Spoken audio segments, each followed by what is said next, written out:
ప్రియమైన దేవుని బిడ్డలారా, క్రీస్తు పేరట మీ అందరికీ శుభములు, వందనాలు తెలియజేస్తున్నాను. మీ అందరికీ ఈస్టర్ శుభాకాంక్షలు. పునరుత్థానుడై తిరిగి లేచిన క్రీస్తు పునరుత్థానపు శుభాకాంక్షలు మీ అందరికీ తెలియజేస్తున్నాను. యావత్తు ప్రపంచం ఈరోజు ఈస్టర్ ఈ పర్వదినాన్ని జరుపుకుంటున్నారు. ఈస్టర్ అంటే క్రీస్తు సమాధిలో నుండి సజీవునిగా తిరిగి లేచిన రోజు. మరణించి సమాధి చేయబడి సమాధిలో 3 దీవారాత్రములు సమాధిలో ఉండి 3వ దినమున అనగా ఇదే ఈస్టర్ రోజు నాడు ఆయన సజీవునిగా తిరిగి లేచాడు. ఇది ప్రపంచంలో ఇది ఒక అద్భుతం.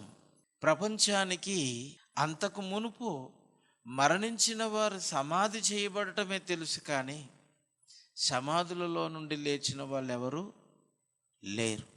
సమాధి బ్రతికుండగానే సమాధులు కట్టించుకున్న వాళ్ళు ఉన్నారు.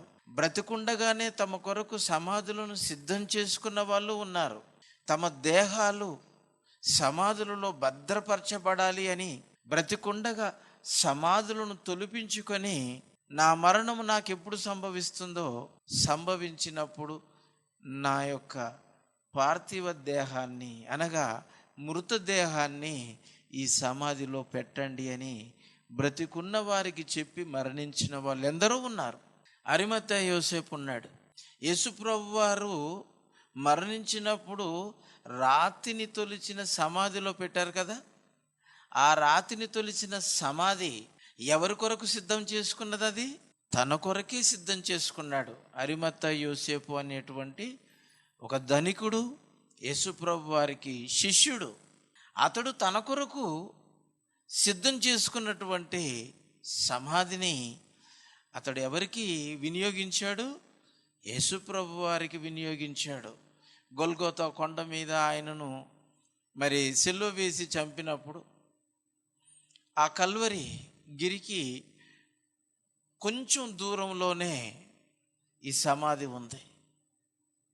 ఈ సమాధి అతడు తొలిపించుకున్న సమాధి.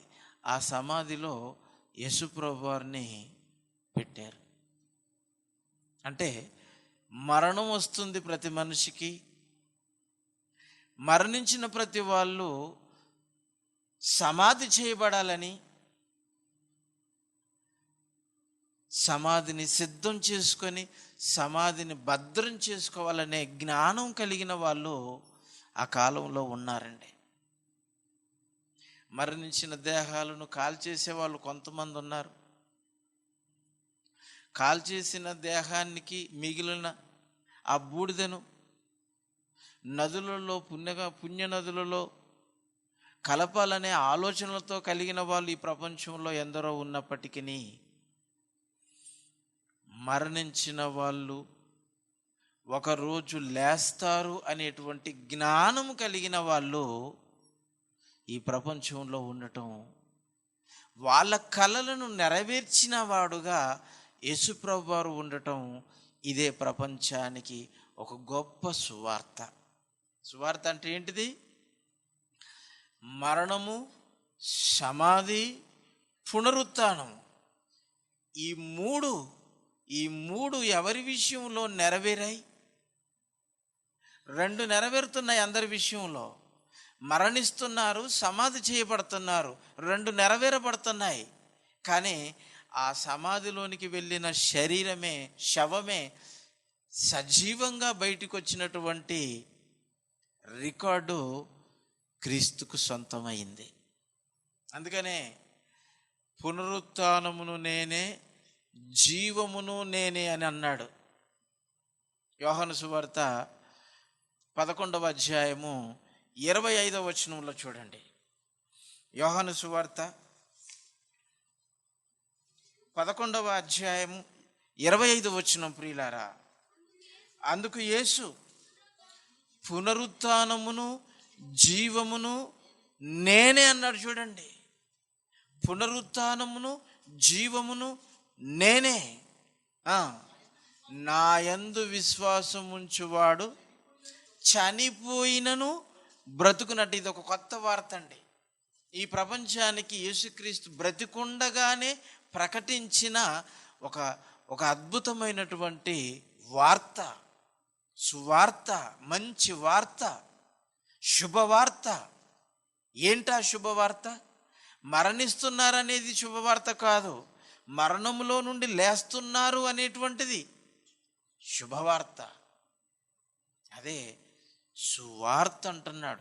ఇది దేవుడు ప్రకటించిన సువార్త సుమా, మనుషులు అనుకుంటున్న సువార్త కాదు, మంచి వార్త కాదు. మనుషుల మధ్యన మాట్లాడుకునే మంచి వార్తల్లాంటిది కాదు ఇది. దేవుని వలన కలిగిన వార్త, సువార్త. అందుకనే ఆ యేసు ప్రభువారు మరణించాడు, సమాధి చేయబడ్డాడు, పునరుత్థానుడై లేచాడు అని ఈ సువార్తను ప్రత్యక్షంగా కల్లారా చూసి ఇదిగో 4 సువార్తలు రాశారు. 4 సువార్తలు. ఒకటి మత్తయి సువార్త అయితే, 2 మార్కు సువార్త, 3 లూకా సువార్త, 4 యోహాను సువార్త. 4 ఆయన పునరుత్థానమును గూర్చి సాక్ష్యం ఇస్తున్నారు.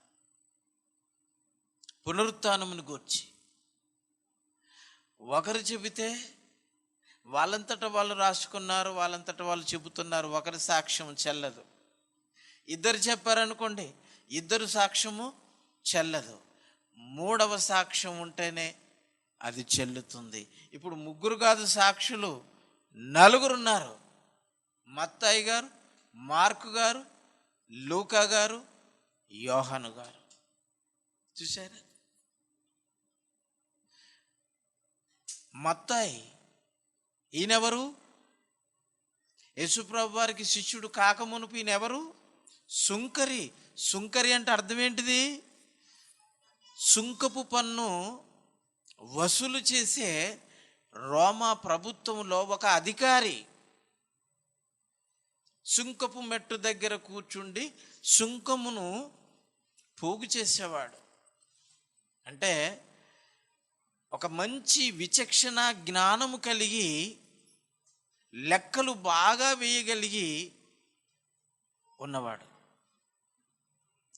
మరొకరు మార్కు.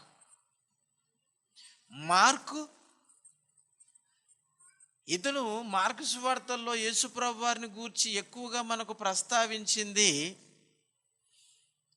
ఒక అద్భుతమైనటువంటి దేవుని వరంగా మనకు అనుగ్రహింపబడ్డాడు. ఈయన ద్వారానే మనకు పాపక్షమాపణ కలుగుతుంది. ఈయన మన పాపములకు విమోచకుడు, రక్షకుడు అని మార్కు గారు విట్నెస్ ఇచ్చుకుంటూ వస్తూ ఆయన సమాధిని గురించి, పునరుత్థానమును గురించి కూడా రాశాడు. ఇక లూకా, ఈయనెవరు అనుకుంటున్నారు? ఈయన ఒక వైద్యుడు, ఒక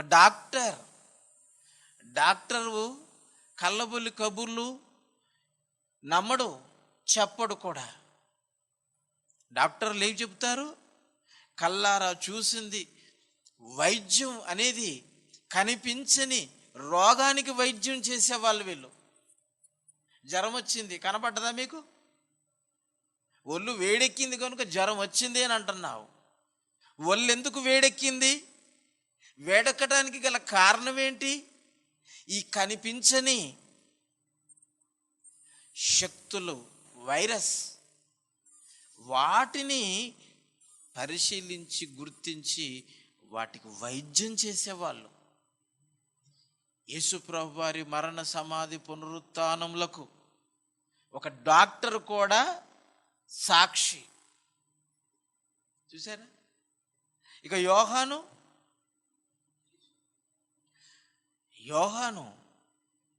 ఈయన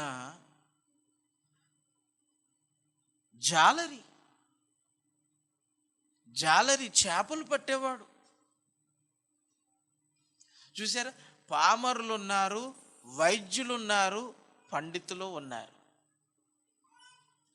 ఇంతమంది చెప్పినప్పుడు ఒకరు చెబితే వినకపోవచ్చు, ఇద్దరు చెబితే వినకపోవచ్చు, మూడవ సాక్షి చెప్తే ఖచ్చితంగా లోకం వింటుంది.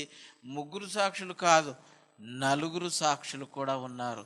ఈ నలుగురే కాదండి, ఈరోజు యావత్తు ప్రపంచం మీద ఆయన యందు విశ్వాసం ఉంచిన ప్రతి వాడు యేసు పునరుత్థానుడై తిరిగి లేచాడు అని చెప్పటానికి ప్రత్యక్ష సాక్షి కాకపోవచ్చేమో, కానీ ప్రత్యక్షంగా జరిగిన దానికి సాక్షులు చెప్పిన మాటలకు మనం సాక్షులం. ఈ వాక్యానికి సాక్షులం. వాక్యమే సత్యం, ఆ సత్యమే క్రీస్తు, ఆ వార్త సత్యము అని ఈరోజు మనం నిరూపించి చెప్పగలుగుతాము. యేసు మరణం నుండి తిరిగి లేచాడు అని ఈరోజు కూడా ఆయన మరణ సమాధి పునరుత్థానములకు ఈరోజు మనము ఎవిడెన్స్ ఇవ్వగలిగే సాక్షులం. చూసారా? కనుక ప్రియులారా, మరణము పొందకున్న సమయంలో, మరణించలేని కాలములోనే, ఇంకా మరణించలేదు, అప్పటికే చెబుతున్నాడు, నేనే పునరుత్థానమును, నేనే జీవమును. నా యందు విశ్వాసం ఉంచిన వాడెవడైనా ఉంటే వాడు చనిపోయినను బ్రతుకుతాడు, చనిపోయినా బ్రతుకుతాడు. ఇంత మంచి వార్త ఈ ప్రపంచంలో యేసు తప్ప ఎవరు చెప్పారు చెప్పండి? మరణించి తిరిగి లేచినది ఆయన తప్ప, నేను లేచాను అని, నా యందు జీవమున్నదని, నేను పునరుత్థానుడయ్యానని, నా యందు విశ్వాసం ఉంచిన వాళ్ళు పునరుత్థానులుగా చేస్తానని యేసు తప్ప ఇంకెవరైనా చెప్పారా? ప్రపంచంలో రికార్డు ఉందా? లేదు.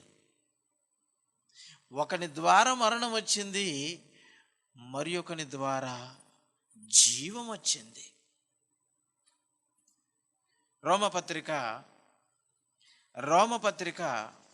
5వ అధ్యాయము, రోమపత్రిక 5వ అధ్యాయము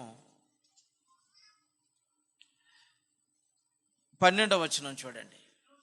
ఇట్లుండగా ఒక మనుషుని ద్వారా పాపము ద్వారా మరణమును లోకములో ఎలాగు ప్రవేశించనో, అలాగుననే మనుషులందరూ పాపము చేసినందున మరణము అందరికీ సంప్రాప్తమయ్యింది, వ్యాపించింది.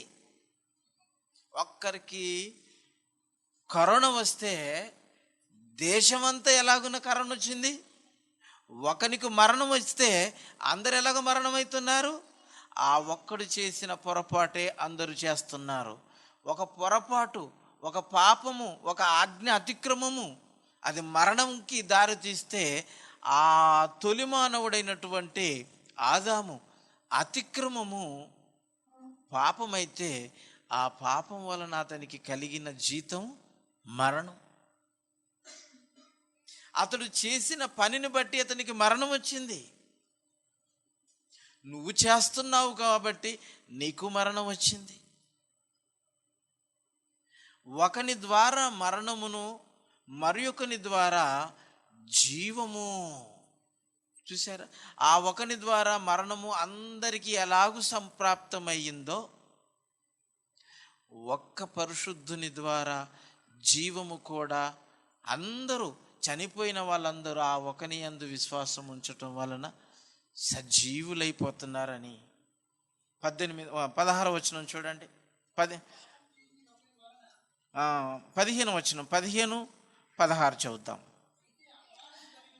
అయితే అపరాధము కలిగినట్లు కృపావలము కలగలేదు.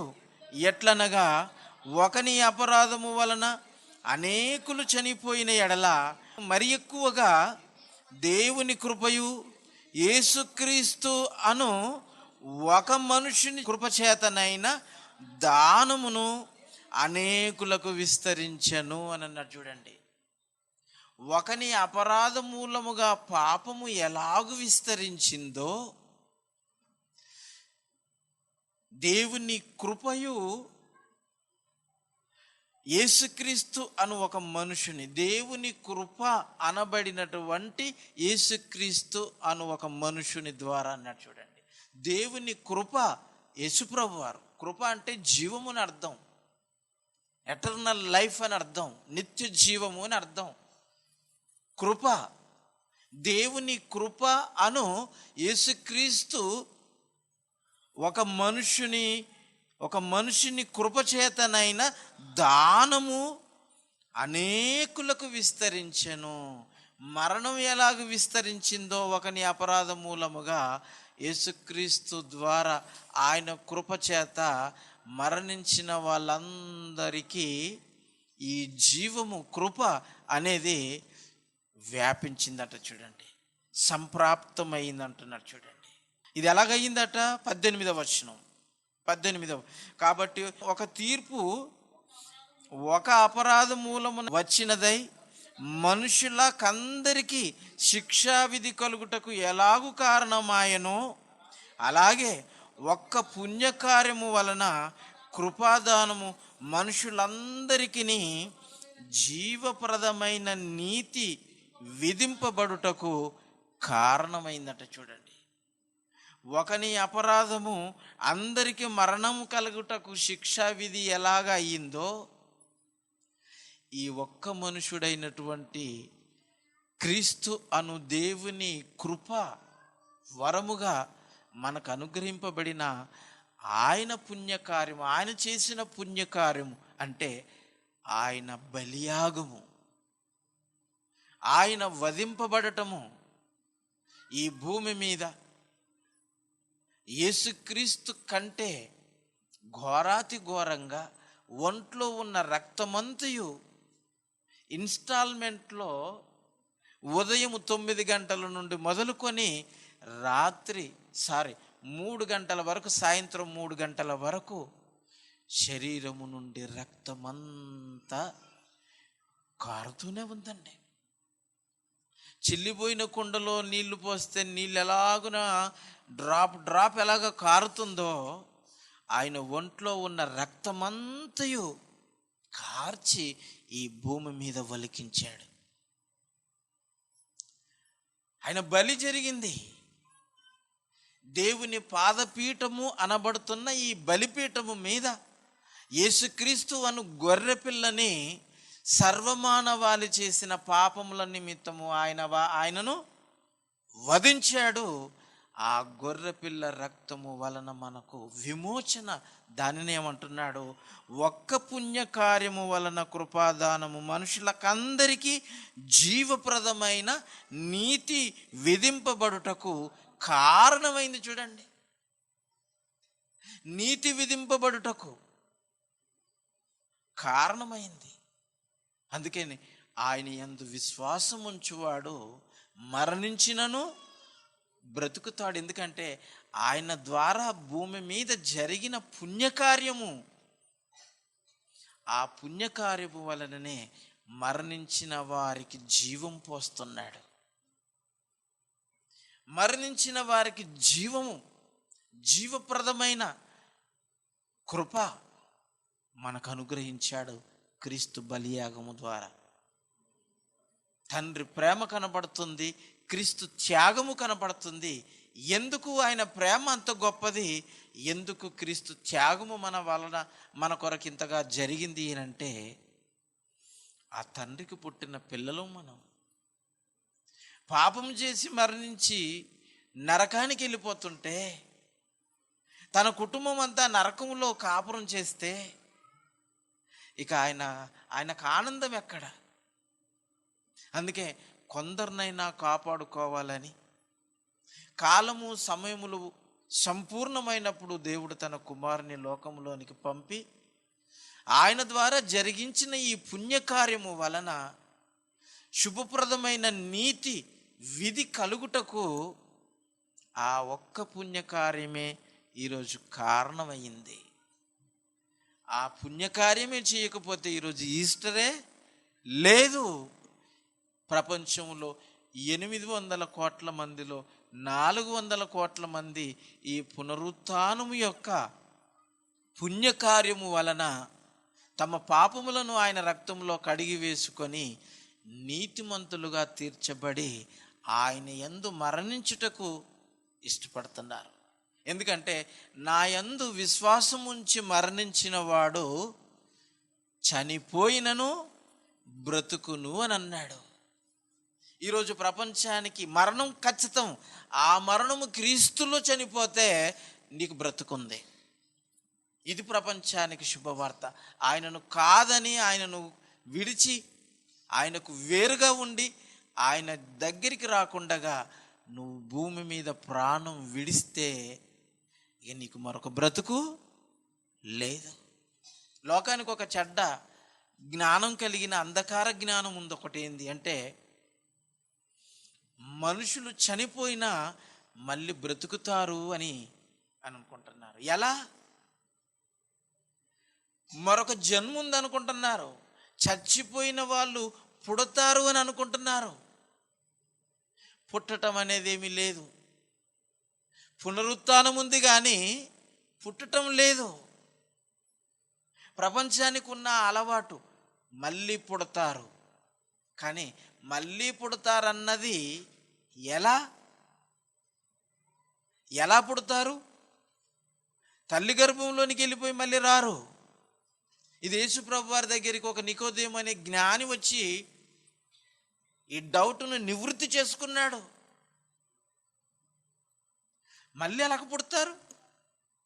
ప్రపంచం అనుకుంటుంది చచ్చి నీ కడుపున పుడతానని అనుకుంటున్నాను. నీ ఇష్టమా? టక్కుని వెళ్ళిపోయి అందులోకి వెళ్ళిపోవటానికి. అది ఈ ఇంట్లో నుంచి ఆ ఇంట్లోకి వెళ్ళిపోయినట్ట కాదు. అది మనుషులకు అసాధ్యం. మళ్ళీ ఎలా పుడతారు? నీటి మూలముగాను ఆత్మ మూలముగాను ఒకడు జన్మించాలి. ఈ జన్మలో మరొక జన్మ ఉంది. అంతేకాని చచ్చిన తర్వాత మరో జన్మ ఎత్తడం అంటూ లేదు అని సరికొత్త సువార్తను క్రీస్తు ప్రకటించాడు. యోహాను సువార్త 3వ అధ్యాయము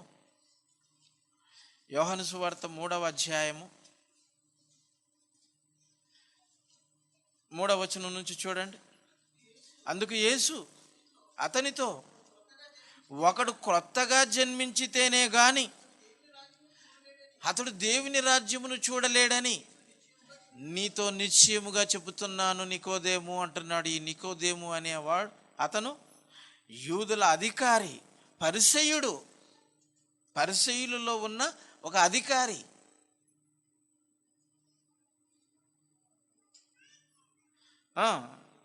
అందుకు నికోదేము ఏమంటున్నాడు? అందుకు నికోదేము, ముసలివాడనైన ఒక మనుషుడు ఎలాగు జన్మించగలడు? రెండవ మారు తల్లి గర్భములోనికి ప్రవేశించి జన్మించగలడా అని. ప్రపంచానికి ఒక జన్మంటూ ఉంది. ఈ జన్మ తర్వాత మరొక జన్మ ఉంది అని నమ్ముతున్నారు. కానీ ఆ జన్మ ఎలాగ జరుగుతుంది? ఒక మనిషి మరొకరి గర్భంలోనికి ఎలా వెళ్ళగలడు? ముసలివాడైన వాడు ఎలాగ వెళ్ళగలడు అని అంటున్నాడు. చూడండి విచిత్రం. చిన్నపిల్లలు వెళ్ళిపోతట్టు. చిన్నపిల్లలు ఏమైనా తల్లి గర్భంలోనికి వెళ్ళిపోయి మళ్ళీ పుడతారా చెప్పండి? చిన్నపిల్లలు పుడతారన్నట్టుగా ముసలివాడు ఎలాగ పుడతాడు అని అంటున్నాడు. క్వశ్చను తెలివి తక్కువ ప్రశ్న కాదండి. ముసలివాడు ఎలాగ పుడతాడు అంటే మరి చిన్నపిల్లలు వయసున్నోళ్ళు పుడతారా? తల్లి గర్భంలోనికి రెండవ మారి వీళ్ళు వెళతారా? చిన్నపిల్లలు కానీ యువకులు కానీ యవనస్తులు కానీ వెళతారా? వెళ్ళలేని పరిస్థితుల్లో ఉన్నది ఒక ముసలోళ్ళేనా? ముసలివాడనైనా ఒకడు మనుషుడు తల్లి గర్భములోనికి రెండవ మారు ఎలాగ ప్రవేశించి పుట్టగలడు? జన్మ అంటే ఉంటే తల్లి గర్భంలో నుండే రావాలి. మళ్ళీ ఎలాగ పుడతారు? అలాగన మళ్ళీ తల్లి గర్భంలోనికి వెళతారా అని అడిగితే యేసుప్రభు వారు కోపపడ్డాడండి అతని విషయంలో. 10వ వచనంలో చూడండి. యేసు ఇట్లనెను, నీవు ఇశ్రాయేలీయులకు బోధకుడవై ఉండి వీటిని ఎరుగవా? మేము ఎరిగిన సంగతిని చెబుతున్నాము, నీవెరగవా అంటున్నారు. చూడండి, ఇశ్రాయేలీయులకు బోధకుడవై ఉండి బోధకులకు కూడా తెలియదండి. అందుకనే ఏమీ తెలియని వాళ్ళు బోధకులు అయ్యారు. ఆ రోజు ఎంత చదువుతున్నా, ప్రవక్తల గ్రంథాలు ప్రవచనాలు చదువుతున్నా యేసెవరో తెలియక ఆయనను సిలువ వేశారు.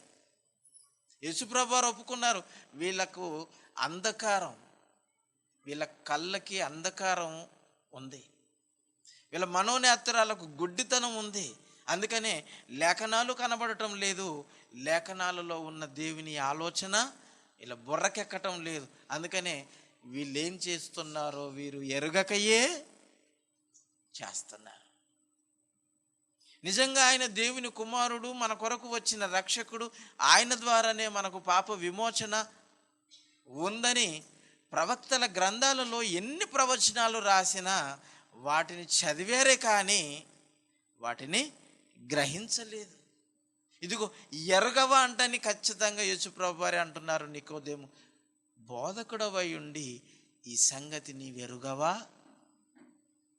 చూసారా? అందుకనే ఎరుగకయే ఆయనను సిలువ ఎక్కించారు. ఒకవేళ వారికి తెలిస్తే యేసుప్రభు వారిని చంపేవాళ్ళే కాదు. మరో జన్మ లేదు, కానీ ఈ జన్మలోనే నీటి మూలముగాను ఆత్మ మూలముగాను కొత్తగా జన్మించాలి. తల్లి గర్భంలోనికి వెళ్ళి కాదు, నీటిలో జన్మించాలి, ఆత్మ మూలముగా జన్మించాలి. అలా జన్మించిన వారికి పునరుత్థానం ఉంది. ఆత్మ మూలముగాను నీటి మూలముగాను జన్మించిన వాళ్ళు తమ జీవితంలో చేసిన పాపాలను కడిగేసుకొని కొత్తగా జన్మించిన వారుగా ఉన్నారు. ఈ కొత్తగా జన్మించిన వారు క్రీస్తులో జన్మించారు. బాప్తిస్మము ద్వారా నీటి మూలముగా జన్మించారు. అలాగున్న నీటి మూలముగా జన్మించిన వీళ్ళు పాపము కడిగిన తర్వాత పరిశుద్ధాత్మ అనే వరమును పొందినప్పుడు ఆ పరిశుద్ధాత్మను మూలముగా కూడా వీళ్ళు బ్రతుకుతున్నారు. అందుకనే ఆత్మ మూలముగాను నీటి మూలముగాను ఒకడు క్రొత్తగా జన్మించితేనే తప్ప దేవుని రాజ్యములో ప్రవేశం లేదట. చూడండి, పరలోకం వెళ్ళాలంటే చేసిన పాపాలకు ఒక జన్మెత్తాలి.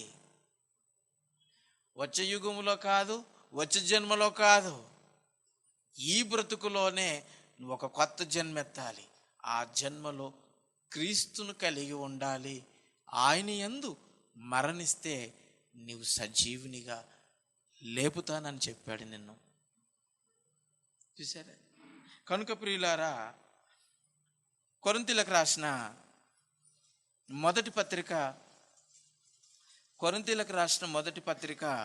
15వ అధ్యాయము 12వ వచనంలో చూడండి, క్రీస్తు మృతులలో నుండి లేపబడి ఉన్నాడని ప్రకటింపబడుచుండగా మీలో కొందరు మృతుల పునరుత్థానము లేదని ఎట్లు చెప్పుచున్నారు అని ప్రశ్న వేస్తున్నాడండి. మేము క్రీస్తు మృతులలో నుండి లేపబడి ఉన్నాడని మేము సువార్తను ప్రకటిస్తుంటే ఆయన మృతులలో నుండి లేవలేదంటని మీరు ఎలాగ చెబుతున్నారు? లేవలేదంటని చెప్పేవాడు ఒకడు తయారయ్యాడు, కొంతమంది తయారయ్యారు. మీలో కొందరు అన్నాడా మాటలో? మీలో కొందరు మృతుల పునరుత్థానము లేదని ఎట్లు చెప్పుచున్నారు. లేదని చెబుతున్నారట. ఎంత విచిత్రం చూడండి. మృతులలో నుండి లేచాడని క్రీస్తును గూర్చి సువార్తను ప్రకటిస్తున్న వాళ్ళు కొందరైతే, మరికొందరు వాళ్ళల్లో నుండే బయలుదేరారట. ఎవరిలో నుంచి? ఇశ్రాయేలీయులలో నుంచి మృతుల పునరుత్థానం లేదని బయలుదేరారట. వీళ్ళెవరు? వీళ్ళ గురించి లూకా గారు రాశారు. చూడండి, అపోస్తల కార్యములు 23వ అధ్యాయం 8వ వచనం చూడండి. పౌలు గారు వీరి బండారం బట్టబయలు పెడుతుంటే లూకా గారు రాసిన వార్త ఇది. ఆ, సద్దుకయ్యులు పునరుత్థానము లేదనియు, దేవదూతలైనను ఆత్మయైనను లేదని చెప్పువారు వీళ్ళు. ఎవరు వీళ్ళు? సద్దుకయ్యలు. ఈ సద్దుకయ్యలు ఎవరు? ఇశ్రాయేలీయులలోని ఒక తెగ, అబ్రహాము సంతానమే. వీళ్ళెవరో కాదు, దేవాలయంలో ధర్మశాస్త్రాన్ని ఉపదేశించేవాళ్ళు సద్దుకయ్యలు. పరిసయ్యులు, సద్దుకయ్యలు అని ఈ రెండు తెగలున్నాయి. ఈ రెండు తెగల్లో ఒక సద్దుకయ్య తెగ, వాళ్ళ విశ్వాసం ఏంటిదట? పునరుత్థానం లేదంటే చస్తే ఎవ్వరు లేవరు, చచ్చిన వాళ్ళంతా మట్టిలోనో అగ్నిలోనో దుమ్ములోనో ఎందులోనో కలిసిపోతారే తప్ప వాళ్ళు మళ్ళీ పుట్టరు, వారికి మరొక జీవము లేదు, జీవితము లేదు. ఈ సద్దుకయ్యల యొక్క ఆలోచన. ఆత్మ లేదట, దేవదూతలు లేరట, పునరుత్థానము లేదట. వీళ్ళని సింపుల్గా ఒక మాటలో చెప్పొచ్చు, వీళ్ళెవరో కాదు. ఈరోజు సమాజంలో ఈ క్యాడర్కి సంబంధించిన వాళ్ళు ఉన్నారు. దేవుడు లేడని చెప్పేవాడిని ఏమంటున్నాం? నాస్తికులు. చూసారా? నాస్తిక వర్గం ఇది. ఇశ్రాయేలీలో ఒక వర్గం ఉంది, నాస్తిక వర్గం. నాస్తికులు దేవుడు లేడని నమ్ముతారు, ఆత్మ లేదని నమ్ముతారు, దేవదూతలు ఇదంతా ఉత్తి బోటకం. అమ్మ తోడు దేవుడు లేడు అంటున్నాడండి ఒక ఆయన. ఎవరు తోడు పెట్టుకుంటున్నారు? అమ్మ తోడ. అమ్మ ఎలా కలిగిందంటే ఏదో కలిగింది, నీ మూలాలు తెలియదు నీకు. ప్రకృతి ఎలా కలిగిందో శాస్త్రవేత్త చెప్తేనే తప్ప నీకు ఒక ఆధారం లేదు. ఆ శాస్త్రవేత్తనే చెబుతున్నాడు, ఈ సృష్టి అంతా అదృశ్యమైన ఒక మహాశక్తి వలన కలిగింది. ఆ శక్తి గురించి బైబిల్లో రాయబడి ఉంది. ఆ శక్తే సృష్టికర్త. ఆయన ఎవరో కాదు, నిన్ను పుట్టించినవాడు, నీ కోసం ఈ సృష్టిని కలిగించినవాడు, నిన్ను పుట్టించి నీ అవసరతలు తీరుస్తున్నవాడు. నీ అవసరతలు తీర్చాలంటే సృష్టి పని చెయ్యాలి. ఆ సృష్టికి పని చెప్పింది ఆయననే, ఒళ్ళొంచి పని చేయిస్తుంది ఆయననే. అలా పని చేస్తున్న సృష్టి వలన పుట్టిన ఫలాలను తిని ఇప్పుడు ఈ ప్రకృతి దేవుడిది కాదట, దేవుడే లేడట. అమ్మ పాలు తాగి అమ్మ రొమ్మును గుద్దినోని సామెతలా లేదండి ఈరోజు. ఇది సద్దుకయ్యల పని. ఆ సద్దుకయ్యల సంతతి ఈ రోజుకి కూడా ఈ ప్రపంచం మీద ఉన్నారు. వాళ్ళే నాస్తికులు. ఈ నాస్తికులు ఉన్నారట, వీళ్ళు ఇశ్రాయేలులో ఒక తెగ. మరొకరు తెగ ఉన్నారంట అని చెప్తున్నారు. కిందకు వచ్చేసరికి పరిసయ్యులు రెండును కలవని ఒప్పుకొందరు. ఆత్మ ఉంది, పునరుత్థానం ఉంది, దేవదూతలు ఉన్నారు. చూసారా? దేవుడున్నాడు, దేవదూతలు ఉన్నారు, ఆత్మ ఉంది. ఆత్మ అంటే దేవుడే కదా. దేవుడు అనగా ఆత్మ. దేవుడు ఆత్మ గనుక అని రాయబడింది. దేవుడు ఆత్మ గనుక కనిపించని అదృశ్య శక్తి దేవుడు. ఆ దేవుడు పంపిన క్రీస్తునందు విశ్వాసం ఉంచితే అందరూ ఒకని అపరాధ మూలముగా సేమ్ రోల్ మోడల్గా, ఆదామును రోల్ మోడల్గా చేసుకొని పాపం చేస్తూ చచ్చిపోతున్నారు. అలాగే మరణిస్తున్న వారందరికీ శుభప్రదమైన జీవము, పునరుత్థానము కలుగునట్లు దేవుడు క్రీస్తును పంపించి ఆయన ద్వారా జరిగించిన ఒక్క పుణ్యకార్యము వలన అందరూ జీవం, పునరుత్థానములో పాలు పొందుతున్నారు. అందుకని పునరుత్థానమును నేనే, జీవమును నేనే, నా యందు విశ్వాసం ఉంచువాడు చనిపోయినను బ్రతుకును. ఎందుకంటే నేనే పునరుత్థానం. మూడవ దినమున సమాధిని జయించి మరణపు ముళ్ళును విరిచి అధపాతాళానికి తొక్కిన ఆ మహాశక్తిమంతుడు క్రీస్తు అయితే, ఆ క్రీస్తునందు విశ్వాసం ఉంచు ప్రతి ఒక్కరికి మరణమును జయించే శక్తినిస్తున్నాడు. అదే పునరుత్థాన బలం. ఆ బలము కలిగితే నువ్వు మరణాన్ని జయిస్తావు. బలవంతుడు యుద్ధంలో విజయం సాధించినట్లు ఈ భూప్రపంచం మీద మరణం పీడిస్తున్న ఈ మనుషులందరికీ క్రీస్తును ధరించుకుంటేనే ఆయన అనుగ్రహించు బలమును బట్టి మరణాన్ని మనం జయించగలుగుతాం. మరి ఎందరూ ఎలా ఆ జీవాన్ని ఎలా సంపాదించుకోగలుగుతాము? ఈ పునరుత్థాన్ని ఎలా సంపాదించుకోగలుగుతాము? మరణాన్ని ఎలా జయించగలుగుతాము? మరి దానికి సూత్రం ఏంటి? సూత్రం రాయబడింది చూడండి. రోమపత్రిక 8వ అధ్యాయం, రోమపత్రిక 8వ అధ్యాయం 12-13 వచనాలు చూడండి. కాబట్టి సహోదరులారా, శరీరానుసారముగా ప్రవర్తించుటకు మనము శరీరమునకు రుణస్థులము కాము. మీరు శరీరానుసారంగా ప్రవర్తించిన ఎడల చావవలసిన వారై ఉందురు. కానీ ఆత్మచేత శరీర క్రియలను చంపిన ఎడల మీరు జీవిస్తారు, మీకు జీవం ఊపుతుంది. చూసారా? మీరు జీవించాలన్నా మరణించాలన్నా దేని వలన జరుగుతుంది? మీరు ధరించుకున్న శరీరమును బట్టే జరుగుతుంది. మీ దేహము మిమ్మల్ని చంపేస్తుంది. అధికారం దానికి ఇచ్చాడు చూడండి. మీరు అనగా ఆత్మలు, శరీరములో ఉన్న ఆత్మలుగా ఉన్నారు. మీరు ఆత్మగా శరీరములో ఉన్న నీవు ఏం చెయ్యాలి? శరీర క్రియలను చంపేయాలి. శరీర క్రియలను నువ్వు చంపితే నువ్వు బ్రతుకుతావు. శరీర క్రియలు నువ్వు చంపకపోతే అది నిన్ను చంపేస్తుంది అంటున్నాడు. చంపుతావా చచ్చిపోతావా? చెప్పండి. చంపుతారా చచ్చిపోతారా? శరీర క్రియలను మీరు చంపితే మీరు బ్రతుకుతారు. శరీర క్రియలను మీరు చేస్తే ఆ క్రియలే మిమ్మల్ని చంపేస్తాయి. శరీర క్రియలను మీరు చంపితే మీరు బ్రతుకుతారు. శరీర క్రియలు మిమ్మును చంపితే మీరు చచ్చిపోతారు. ఈ శరీరాన్ని దేవుడు ఇచ్చాడు.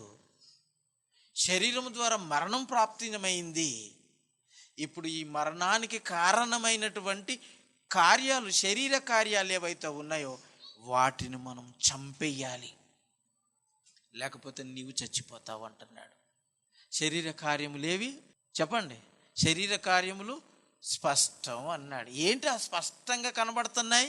గలతీ పత్రిక 5వ అధ్యాయము 19-20 వచనాలు. ఇప్పుడు చదవండి. చంపవలసిన కార్యాలు ఇవి. ఆత్మచేత శరీర కార్యములను మీరు చంపేస్తే ఆత్మ సహాయంతో మీరు చంపేయాలి. శరీర సహాయంతో చంపలేరు మీరు. ఎందుకంటే శరీర కార్యాలు చేయాలనే ప్రేరేపిస్తుంది.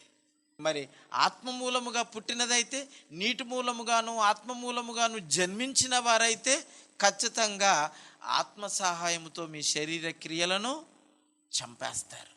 శరీర కార్యములు స్పష్టం. అందులో జారత్వం ఒకటట, రెండవది అపవిత్రత, మూడవది కాముకత్వము, 4 విగ్రహారాధన, 5 అభిచారము, 6 ద్వేషాలు, 7 కలహములు, 8 మత్సరములు, 9 క్రోధములు, 10 కక్షలు, 11 భేదములు, 13 విమతములు, 14 అసూయలు, 15 మత్తతలు, 16 అల్లరితో కూడిన స్వీట్ 16. ఇది అంతే కదండి? స్వీట్ 16. మంచి యవ్వనములోనికి వచ్చిన వాళ్ళు, ఈ 16లోనికి వచ్చిన వాళ్ళు, ఈ టీనేజ్ని అనుభవిస్తున్న వాళ్ళలో ఈ శరీర కార్యములు స్పష్టంగా కనబడతాయి. ఆ చూపుల్లో జారత్వం కనపడుతుంది, చేతల్లో జారత్వం కనపడుతుంది, అబద్ధాలు కనపడతాయి, ద్వేషాలు కనపడుతున్నాయి, మత్తతులు కనపడుతున్నాయి, మత్సరం కనపడుతుంది, వ్యభిచారం కనపడుతుంది. దేవుని కంటే ఎక్కువగా దేనినైనా నువ్వు ప్రేమిస్తే, దాని కొరకు పరితపిస్తే అది విగ్రహారాధనతోనే సమానమని అన్నాడు. అంతేగాని ఒక విగ్రహాన్ని చేసుకొని పూజించిన వాడిని గురించి చెప్పిన మాట ఇది కాదు. దేవుని కంటే నువ్వు దేనినైతే ఎక్కువగా ప్రేమిస్తున్నావో అది విగ్రహారాధనతో సమానం. డబ్బు సంపాదించాలని దీవారాత్రములు కష్టపడుతున్నావా? అయితే డబ్బు అనే దయ్యానికి విగ్రహ పూజ చేస్తున్నావని అర్థం. వ్యభిచారం చేస్తున్నావా? నీ శరీరాన్ని అపవిత్రపరుచుకుంటున్నావా? అబద్ధాలతో నిన్ను నీవు ముంచుకుంటున్నావా? క్రోధలు, కక్షలు, విమతములు, ఇలాంటివన్నీ 16 అటండి. ఈ 16 లక్షణాలు కలిగిన వారిని స్వీట్ 16 అంటున్నారు. ముసలోడు కూడా మంచి యవ్వనములు, మంచి రంగేసి చక్కగా విగ్గు పెట్టి, లేకపోతే మంచి సూటు బూటేసి చక్కగా నడుస్తున్నాడు అనుకోండి, ఏం తాత స్వీట్ 16లా ఉన్నావు అని అన్నారా లేదా? అంటారు. 16లో ఉన్న యవ్వనం, ఈ 16లో ఉన్న యాటిట్యూడ్ 60లో కూడా చూపిస్తే 60లో ఉండి 16 క్యారెక్టర్ను చూపించాడు అనుకోండి, స్వీట్ 16 అంటున్నాం. ఇవి ప్రమాదకరమైనవి, ఇవి మంచివి కావు, మనల్ని చంపేస్తాయి. అవి మనల్ని చంపక మునుపే మనము వాటిని చంపాలి. లేకపోతే అవి రోజు రోజుకి ఒక్కొక్కటి మనం చేసుకుంటూ పోతుంటే అవి స్వీట్ పాయిజన్లా మనలో నిలువున దహించేస్తాయి. స్లో పాయిజన్ లాగా ఒక్కొక్కటి మనలో ఇంజెక్ట్ అవుతున్నాయి. కనుక సహోదరులారా, శరీరానుసారముగా ప్రవర్తించుటకు మీరు ఇలాగ 16 కార్యాలు చేయటానికి శరీరానికి ఏమైనా మీరు రుణస్తులా? దానికి ఏమైనా బాకున్నారా? లేరే. దానికి ఏమైనా బాకున్నామా చెప్పండి? దానికి బాకీ లేము, రుణము లేము. అది మన పనిలో ఉండాలని దేవుడు మనకిచ్చాడు. మనకు తొడిగాడు దీన్ని, శరీరాన్ని ఆత్మలమైన మనకు తొడిగాడు. శరీరానికి బట్టలు ఎలాగ ధరించుకుంటామో ఆత్మకు దేవుడు తొడిగిన జత బట్ట ఇది, ఒక జత. ఆడవాళ్లకు ఒక వస్త్రము, మగవారికి మరొక వస్త్రాన్ని ఇచ్చాడు. లోనున్నది ఆత్మ ఒకటే. మనము తొడుక్కున్న ఈ శరీరము ద్వారా దేవుని చిత్తానుసారముగా ఆయనకిష్టమైన కార్యాలు చెయ్యాలి. శరీర కార్యములను చంపి ఆత్మకార్యాలు చెయ్యాలి. ఆ ఆత్మకార్యాలేవో కిందకు వచ్చేస్తే అవి 9 ఉన్నాయండి. నవరత్నాలు అన్నట్టు 9 కార్యాలు ఉన్నాయి. అవి దేవుడు చేయమన్న కార్యాలు. ఆ కార్యాలను చంపాలి, ఈ కార్యాలను చెయ్యాలి. ఏవి చేయవలసిన కార్యాలేవి? ఆత్మకార్యములు స్పష్టం. ఆత్మచేత శరీర కార్యాలను చంపాలి. శరీర కార్యాలను చంపటం మాత్రమే కాకుండా ఆత్మకార్యాలను చెయ్యాలి. ఆ ఆత్మకార్యముల వలన పుట్టే ఫలాలేవి? 1 ప్రేమ. చూసారా? ప్రేమతో ఉంటే ఆటోమేటిక్గా మొహంలో ఏముంటుంది? సంతోషం ఉంటుందండి. ప్రేమ ఉంటే వెంటనే మనకు సంతోషం కలుగుతుంది. 3 సమాధానంతో ఉంటాం. చూడండి, సంతోషం ఉందంటే సమాధానం ఉన్నట్టే. 4 దీర్ఘశాంతము. ఈ దీర్ఘశాంతం ఉందంటే ఎవరేమన్నా, ఎవరేం చేసినా అసలు ఇలాగ శరీరం మీద దుమ్ము పడితే అలాగ దులుపుకొని వెళ్ళిపోతాం, అలాగ వెళ్ళిపోతామండి. ఏటండి అన్నారేమో, తెలియక అన్నారేమో. యేసుప్రభు వారు కూడా శిలువ మీద తెలియక చేశారు, తుడిచేశాడండి. వాళ్ళు చేసింది చిన్న తప్పు కాదు, పాపానికి సంబంధించిన కార్యం చేశారు. కానీ ఆయన తెలియక చేశారు కనుక క్షమింపబడ్డారు. మరొకసారి చేస్తే లేదండి. ఇప్పుడు యేసుప్రభు వారిని తెలియక, లేఖనములను ఎరియక చంపేశారు. ఆయన వారిని క్షమించాడు. ఇప్పుడు ఆయన యందు విశ్వాసం ఉంచిన క్రైస్తవులను, ఆనాడు అపోస్తలుల ద్వారా వాక్యం విన్న వారిని, యెరూషలేము నిండా ఇజ్రాయేల్ దేశమంతా విశ్వాసులతో నిండిపోతే వాళ్ళని ఏమైనా విడిచిపెట్టారా చెప్పండి? మొదటిసారి తెలియక చేసిన దాన్ని యేసుప్రభు వారు క్షమించాడు. ఆ యేసుప్రభు వారి మీద చేసినదే మరలా అపోస్తలుల మీద చేశారు. అపోస్తలుల మాటలను విని క్రైస్తవులుగా మారిన వారందరికీ కూడా అలాంటి కార్యాలు చేశారు. యేసును చంపినట్లు అపోస్తలులను హతసాక్షులుగా చంపేశారు. ఆ అపోస్తలుల ద్వారా వాక్యం విని క్రీస్తును స్వీకరించిన వారిని కూడా హింసలు, ఇబ్బందులు, బాధలు, వేదనలు, ప్రాణాపాయాలు ఇన్ని కలిగ చేస్తే ఇక వారికి మరణం తప్పదు. చూసారా? మొదటిసారి తెలియక చేశారు, కరుణింపబడ్డారు. రెండవసారి తెలిసి చేశారు కనుక ఇక క్షమాపణే లేదు. నరకానికి వెళ్ళిపోయి ఉంటారండి ఆ జాతంతా. అందుకనే పౌలు అన్నాడు, ఏమన్నాడు? పాపులలో ప్రధాన పాపిని అయిన నేను తెలియక చేశాను. ఇంటింటా చొచ్చి పిల్లలను కానీ పెద్దలను కానీ ఆడవాళ్ళనక ముసలోళ్ళనక యేసుక్రీస్తు నామమును ఉచ్చరిస్తే చాలు పట్టుకొని ఈడ్చికెళ్ళిపోయి చంపటమే తనకు ప్రాణాధారంగా పెట్టుకున్న ఒక ఉగ్రవాదిగా, ఒక తీవ్రవాదిగా, ఒక నరహంతకుడిగా, నరహంతకులలో ప్రధాన హంతకుడిగా మారిపోయాడు. యుద్ధంలో 1000 మందిని చంపిన వాళ్ళు ఉన్నారు, కానీ పనిగట్టుకొని 1000 మంది ప్రాణాలను తిన్న పాపిగా, అందుకని నేను ప్రధాన పాపిని అన్నాడండి. తెలియక చేసి తిన గనుక నేను కరుణింపబడ్డాను, క్షమింపబడ్డాను. ఇక నేను మళ్ళీ అలాంటి పాపము చెయ్యను. ఇక నాకున్న శక్తి, ఆయన నాకు అనుగ్రహించిన ఆత్మను బట్టి శరీర కార్యాలను చంపటం, ఆయన చేయమన్న కార్యాలు చెయ్యటం.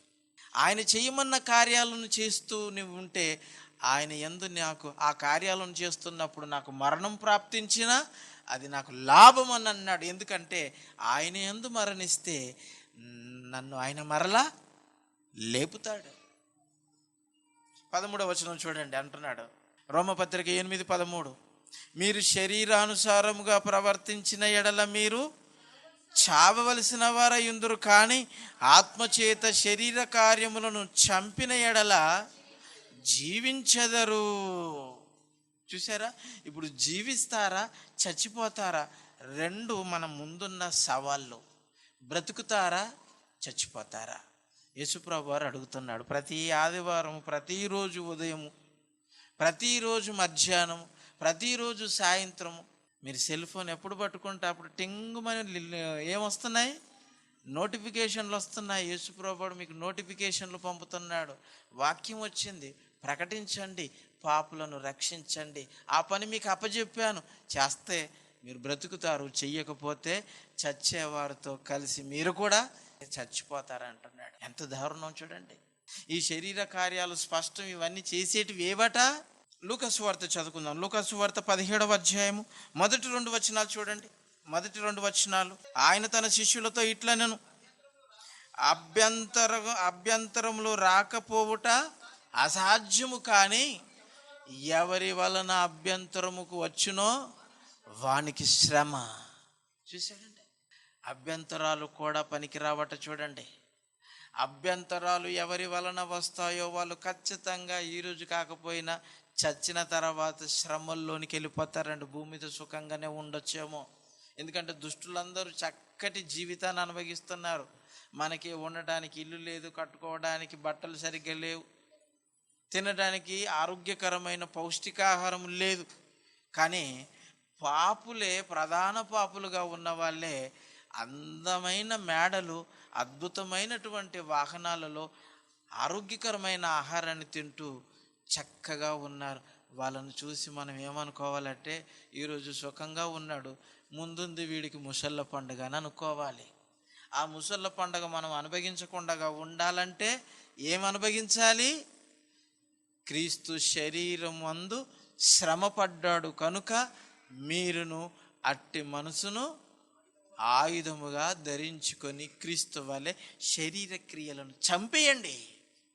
ఆయన ఎలా అనుకున్నాడో మనం బ్రతకాలని, అలాగ మీరు బ్రతకండి. ఆయన అనుకున్నట్లు బ్రతకమనే బ్రతుకుకు అడ్డొచ్చిన ప్రతి శరీర క్రియలను మీరు చంపుకుంటూ వెళ్ళిపోండి. అలాగన శరీర కార్యాలను మనం చంపేసుకుంటూ వెళ్ళిపోతే క్రీస్తు మనకు జీవం ఇస్తాడు. మత్తయి సువార్త 13వ అధ్యాయము 21వ వచనం చూడండి, అయితే అతనిలో వేరు లేనందున అతడు కొంతకాలము నిలుచును గాని వాక్యము నిమిత్తము శ్రమ అయినను హింస అయినను కలుగగానే అభ్యంతరపడతారంటే చాలని. అభ్యంతరపడడానికి ఇదే కారణం అండి. వేరు లేదు. విన్న వాక్యము అతనిలో చచ్చి ఫలిస్తేనే కదా, విత్తనము చచ్చినప్పుడే కదా విత్తనములో నుండి వేరొస్తుంది. అంతే కదండి, విత్తనము చచ్చిపోతేనే విత్తనములో నుండి వేరొచ్చి వేరు మీదికి రాదు, నేలలో తన్నుకొని వెళ్ళిపోతుంది. ఎందుకంటే ఈ విత్తనములో ఉన్న జీవము, ఈ జీవముకున్నటువంటి వేర్లు భూమిలో తన్నుకొని వెళ్ళిపోతే భూమిని గట్టిగా పట్టుకుంటాయి. ఇది ఇలాగ ఎంత బలంగా పట్టుకుంటే అంత బలంగా మీదికి ఎదుగుతుందండి. మీదున్న చెట్టు బలం చూస్తున్నాం మనం, కానీ ఇంత బలంగా ఉండటానికి దానికి వేర్లే కారణం. ఇది చక్కటి పచ్చటి మరి ఆకులతోటి, చల్లటి గాలితోటి మరి మనకు చక్కటి ఆహార పదార్థాలను, ఫలాలను ఇస్తుందంటే ఇది కనిపించేటువంటి దానికి కనిపించకుండా పనిచేస్తున్న వేర్లు. ఈ చెట్టు చచ్చిపోకుండా పనిచేస్తుందేది వేర్లు. నేలలో తన్నుకుపోయి నేలలో ఉన్నటువంటి నత్రజనిని, భాస్వరమును, విటమిన్స్ అన్నింటినీ వేర్లు గ్రహించటం వలన ఆకులు సూర్యరశ్మిని వేడిని గ్రహించి ఆ కాండము ద్వారా, ఆ మొద్దు ద్వారా వేర్లకు అందిస్తుంది. అలాగ వేర్లకు అందించటం వలన ఆ వేడి భూమిలో ఉన్నటువంటి ఈ నత్రజనితో కలిసి చక్కగా ఆహారాన్ని వండుకొని అది తింటుంది. వేర్లు ఆహారాన్ని తయారు చేసుకొని తినటం వలన ఇది చెట్టు ఇంత బలంగా ఎదిగింది.